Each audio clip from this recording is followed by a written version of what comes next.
Este conteúdo é destinado para agricultores e profissionais do setor agrícola. Nossa viagem pelos estados produtores chega ao Rio Grande do Sul, hoje na cidade de Saldanha Marinho. O produtor Thiago Debona utilizou o fungicida Blavit na última safra e teve um excelente resultado, não é mesmo, Thiago? Antes da colheita já dava para notar a diferença no campo mesmo. E o produto se comportou muito bem perante o concorrente do lado. Ele teve um melhor controle de weed, um melhor controle de manchas.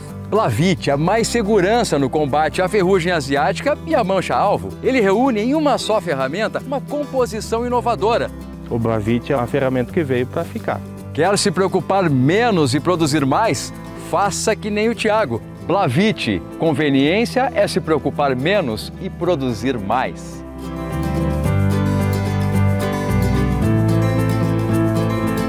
BASF. We create chemistry.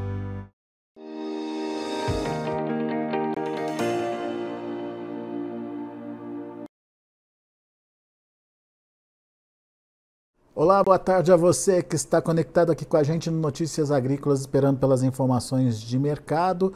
A gente tem um dia positivo para a soja lá em Chicago, depois de uma semana bastante ruim para os preços. Mas ainda assim, quando a gente olha para os números lá em Chicago, são números interessantes e que mostram que a soja ainda tem ali a sua sustentação, o seu suporte acima dos 14 dólares por bushel. A gente vai conversar agora com o Aaron Edward, consultor de mercado lá dos Estados Unidos, está de olho nessa variação aí dos preços. Depois de uma semana de pressão, uma sexta-feira para acalmar os ânimos aí, mas o que você está vendo nesse mercado, Aaron? Seja bem-vindo, meu amigo. Boa tarde. Muito bem. O mercado parece estar bem sustentado. Mesmo que o preço caiu e vem caindo, ele parou num ponto importante, tecnicamente falando, e acha sustentação. Não é muito diferente de conversas que nós tivemos anteriormente, que entre 14,20, 14,30 no preço em dólar por bushel em Chicago, acha compradores, e aí chega mais próximo dos 15 e aí não está conseguindo esse próximo nível. Então hoje 15 dólares parece distante, mas o mercado parece bem sustentado. O preço em Chicago vai depender do desenvolvimento da lavoura no Brasil. Essa é a principal incerteza que atinge o mercado nesse momento. A Argentina também, mas o Brasil produz mais. Então o preço hoje parece bem sustentado se realmente o Brasil produzir essa safra gigantesca que está prevista. Vai acalmar os mercados por aqui, esses preços podem não durar, mas ainda tem muito chão antes de ter essa certeza dessa soja disponível no Brasil. Quer dizer, Chicago quer ter certeza do tamanho da oferta no Brasil para definir o rumo aí dos preços por lá. No entanto, para o brasileiro, está ficando essa janela de possibilidade aí de variação de preços está ficando curta, Aaron. Exatamente, com a safra, depois que você planta, ligou o relógio, né, e a safra vai chegar. Então, por hoje, assim, no curto prazo, eu ainda justifico um otimismo em relação a preços, simplesmente porque nem terminou o plantio no Brasil ainda e é possível que tenha uma arrancada de preços.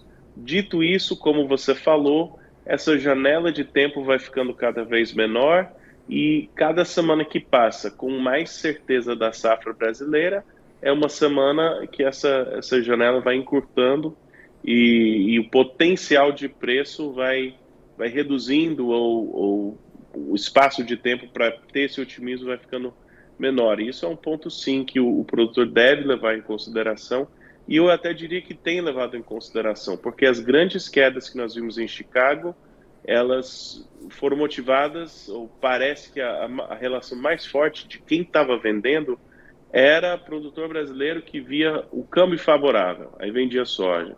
Então, quando teve essa disparada no câmbio, o preço em reais agradou, parece que teve pressão de venda. Então, os produtores estão vendendo no Brasil e isso está dificultando maiores preços em Chicago.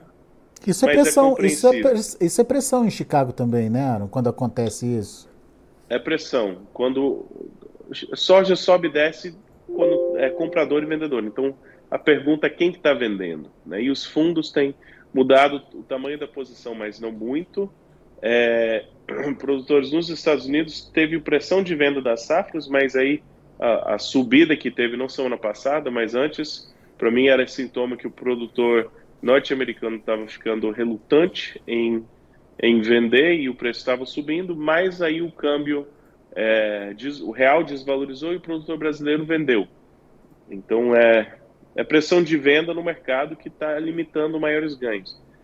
Nós vamos estar numa faixa estreita de negociação, na minha opinião, até que nós definimos tendência. Se tiver um risco climático, essa tendência vai ser para cima. Se não, acho que a gente vai ficar trabalhando nessa faixa até eventualmente cair o preço com oferta grande no Brasil, possivelmente área grande, mas nos Estados Unidos, mas isso nós vamos estar sabendo que fevereiro, março, abril do ano que vem. Ainda tem muito chão antes de ter essa certeza em Chicago, e o câmbio também, né? Dia a dia muda o cenário e o dólar, então tem muita volatilidade ainda, muito chão para correr nesse mercado. Mas a janela está ficando mais curta. Agora, quando você fala de potencial de preço, como é que a gente entende essa possibilidade de formação desse potencial? O que a gente tem que saber aí para justificar esse potencial de preço, Zaro? Muito bem, tem dois, é importante falar o preço em dois termos. Um seria o preço em Chicago. Aí o preço de Chicago está dependendo da oferta de fato de grãos no Brasil. E demanda também, mas a demanda parece estar estável. Então, qual que é a oferta e a demanda? Isso que vai afetar Chicago. O maior ponto de interrogação, incerteza nisso, é a oferta brasileira, a oferta da América do Sul. O segundo ponto, ao pensar em preço, para o produtor brasileiro, é o câmbio em reais. Quantos reais que eu quero por essa saca de soja? E essa incerteza vai depender de incertezas políticas, políticas econômicas também. Para onde que vai o real, né? Para onde que vai o câmbio brasileiro? Isso pode afetar o preço muito. Então, tem que gerir o preço nas duas formas, na minha opinião, e ver os compromissos. Quais compromissos têm lastro em dólar, quais compromissos são em reais. E é difícil você prever o que vai acontecer, principalmente quando você tem uma mudança de governo, como aqui no Brasil está acontecendo, uma guinada da política econômica, enfim, falas que estão sendo mal entendidas aí pelo mercado. Isso acaba deixando uma grande interrogação aí, e o produtor até se vê numa situação bastante acuada, né, Aaron? Com certeza, e eu diria justificável. Agora, se tem uma coisa que o produtor brasileiro sabe fazer bem, é gerir com incerteza. E eu acho que é a hora o produtor mais novo, talvez escutar o produtor mais velho, que viveu a década de 70, de 80, de 90, o real nem existia antes da década de 90, né? Então, é hora de lembrar ferramentas e técnicas e filosofias de trabalho, de experiência, de gerações passadas. Dá para sobreviver esse momento, dá para florescer, dá para crescer um negócio. Mas tem que estar pensando com as instabilidades, incertezas que nós temos vivência, né? Então, eu sempre falo, olha, você tem contas para pagar esse mês que vem, os próximos 3 a 6 meses, não tem muito o que fazer, você vai precisar de reais para pagar essas contas. Então, vamos fazer caixa. Mas, você segurar uma soja que você tem como armazenar para o segundo semestre de 2023, tem muito chão entre agora e esse momento, e eu estou falando que a janela de tempo está se encurtando, mas vai que Laninha afeta a produção no Brasil, vai que os Estados Unidos sofrem de novo com produção. O quadro fundamentalista exige 2 safras boas. Então, só porque hoje parece que nós vamos ter essas safras, não tem garantia disso. Então, ainda tem potencial de alta, tanto pelo real quanto por Chicago, mas tem que ser pé no chão para gerir essas incertezas e não só ficar paralisado. E não esperar alta infinita também, né? E Não esperar participando alta aí, infinita. e participando aí dos Exatamente. momentos de oportunidade do mercado, né? Uhum. Exatamente, exatamente. Agora, Aaron, você falou do ciclo de alta. Como é que você analisa esse ciclo? A gente já vem aí de 3 anos bem favoráveis aí para o produtor. Uhum. Com mais uma safra se confirmando cheia aqui no Brasil e acima desses 150 milhões, esse ciclo muda? Olha, precisaria, obviamente, dada as expectativas atuais de demanda, né? Mas precisaria da safra boa no Brasil e precisaria da safra boa nos Estados Unidos. O que pode acontecer, no caso da soja, é uma safra boa no Brasil, a expectativa de recorde alta diária nos Estados Unidos, e aí a lavoura no ano que vem nos Estados Unidos não ter grandes riscos climáticos, como tem sido até agora a lavoura no Brasil, né?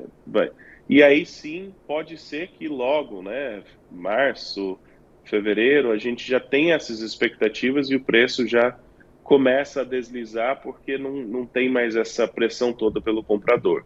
Mas para tranquilizar mesmo o balance, a oferta e demanda, nós precisamos de boa safra no Brasil e boa safra nos Estados Unidos. Quer dizer, a pressão pode chegar a partir do momento que você tem uma safra brasileira consolidada e uma americana encaminhada com boas perspectivas, né? Exatamente, já pode ceder. A grande diferença desse terceiro ano para os 2 anos anteriores é que até agora, vamos ver a política econômica também dos Estados Unidos nos próximos 3 a 6 meses, mas hoje o governo norte-americano parece decidido em combater a inflação e muitos governos ao redor do mundo parecem decididos em combater a inflação, a começar pelas commodities e commodities agrícolas. Então, assim que resolver um pouquinho o quadro fundamentalista, essa pressão financeira pode tirar esse capital especulativo do mercado e isso vai derrubar preços. Mas eu não acho que tem muito esse risco até não resolver o quadro de oferta e demanda, porque está muito apertado ainda. Uhum. Então, eu continuo achando que nós temos mais alguns meses de sustentação, mas assim que começar a ter essa certeza, as safras estão ok, dá para chegar na próxima safra, esse ciclo autista, para mim, dos 3 anos, nós já estamos ali no fim do segundo tempo, né? Muito bom. Aaron, meu amigo, obrigado, viu, mais uma vez por estar aqui com a gente, nos ajudar a entender um pouquinho da dinâmica do mercado. Hoje o mercado encerrando aí de forma positiva, depois de uma semana bastante pesada aí. Mas, como Sim. eu disse, ali é firme acima dos 14, hein, Aaron? Tá firme, tem o piso firme porque as incertezas ainda são grandes. Mas como você falou desde o começo, essa janela de tempo está ficando mais curta e tem que respeitar isso. Tem que ficar ciente disso. Muito bom. Obrigado, viu? Volte sempre. Até depois. Até.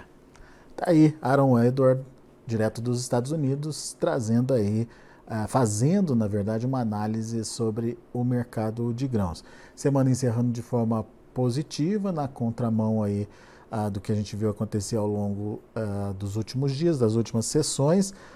No entanto, o Aaron acredita que o mercado tem aí um nível de sustentação ainda acima dos 14 dólares por bushel, até pelo menos a definição da safra brasileira. O problema é que a safra já está andando, a gente já tem aí praticamente boa parte da safra plantada em desenvolvimento, daqui a pouco ela começa a se consolidar e com isso vai afunilando, vai apertando essa janela de otimismo de preços. Em se confirmando uma safra cheia aqui no Brasil, na América do Sul como um todo, e em se criando expectativas positivas para a próxima safra nos Estados Unidos, a tendência do preço é de queda. Portanto, um pouco mais para frente, mas é bom que você saiba dessa possibilidade para que você possa se planejar aí na sua comercialização. Vamos ver os preços, vamos ver como estão as negociações lá na Bolsa de Chicago. Você acompanha comigo agora na tela. Vamos lá. A gente tem um janeiro subindo 11 pontos a 14 dólares e 28 centes por bushel. Um março a 14 dólares e 32 centes por bushel, subindo 10 pontos mais 25. Maio, 14 dólares e 39 centes por bushel, subindo 11 pontos. E o julho, 14 dólares e 41 centes por bushel, uma alta aí de 10 pontos mais 75. Esses são os números da soja. O milho está caminhando para o encerramento negativo. A gente tem dezembro a 6 dólares e 66 centes por bushel, uma queda de 1 ponto mais 25. A gente tem o março a 6 dólares e 68 centes por bushel, recuando 0,25. O maio, 6,66, uma queda de 0,75. E o julho, fechando estável ali nos 6 dólares e 61 centes por bushel. E para finalizar, a gente tem também o trigo. Trigo no vermelho também, em dezembro fechando a 8 dólares e 3 centes por bushel, perdendo 3 pontos mais 75. Março perdendo 3 pontos e meio a 8 dólares e 21. Maio, 8 dólares e 31, uma queda de 4 pontos mais 25. E o julho, 8 dólares e 35 centes por bushel, recuando 4 pontos. São, portanto, os números de hoje. O mercado se encaminhando aí para o fechamento. A gente agradece a sua atenção, a sua audiência. Continue com a gente.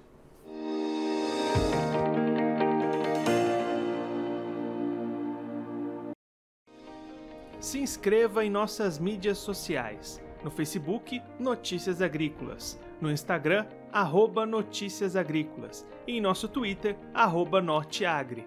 E para não perder nenhum vídeo, não se esqueça de nos acompanhar no YouTube e na Twitch, Notícias Agrícolas Oficial.